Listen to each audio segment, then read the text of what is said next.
အဲ့လိုဆိုရင်တပိတ်ပေးဖျားဆိုပြီးတော့တပိတ်ယူတပိတ်ထဲကိုမုံညင်းစီတွေအပြည့်ထည့်တယ်ဘာတွေထည့်တော့ဟာဦးစင်းလေးတစ်ပါးဆုံးခံနေတယ်ဟိညနေကြီးသွားပင်စမ်းဆိုပြီးတော့ပင်ခါရောက်လာတော့ဦးစင်းလေးသူများတွေများ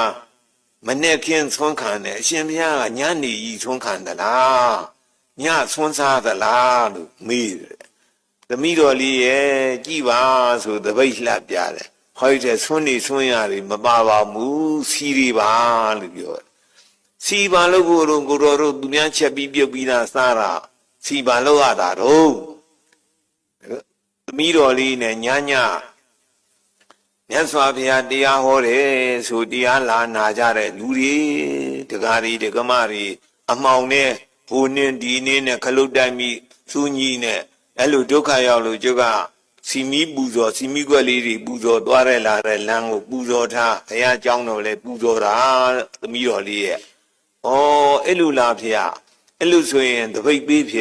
ဆိုပြီးတော့တပိတ်ယူတပိတ်ထဲကိုမုံညင်းစီတွေအပြည့်ထည့်တယ်ဘာတွေထည့်တော့မုံညင်းစီအဲ့ဒီမုံညင်းစီလေးတပိတ်အပြည့်ထည့်ပြီးတော့လှူလိုက်တယ်ရှင်မြတ်တခြား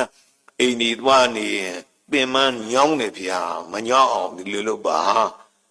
ဆိုပြီးတော့အပြည့်လှူလိုက်ညာကြတော့အဲ့ဒီဦးစင်းလေးကစီမီတွေကြောင်းတိုက်ထဲမြိုင်းနေတော့တကြောင်းတိုက်လုံးလှက်ပတ်ထွန်းတာဖះကအဲ့ဒီတုန်းကပွင့်တဲ့ဖះကလည်းဒီပင်ကရာဖះပဲဒီပင်ကရာနှစ်ဆူရှိတယ်အဲ့ဒီနှစ်ဆူမဲ့အဲ့ဒီဖះကတော့ရှေးကြလို့ပောရဏဒီပင်ကရာပောရဏဆိုတာရှေးကြတော့ဒီပင်ကရာရှေးကြတဲ့ဒီပင်ကရာဖះကခုနဥစဉ်လေးခေါ်ခိုင်းလိုက်တယ်ဦးစင်းလေးခေါ်တန်းစီမီပူဇော်တဲ့ဦးစင်းလေးခေါ်တန်းတကြောင်းနိုင်လို့ကိုထိန်လင်းနေတာပဲဆိုပြီးခေါ်မေးတယ်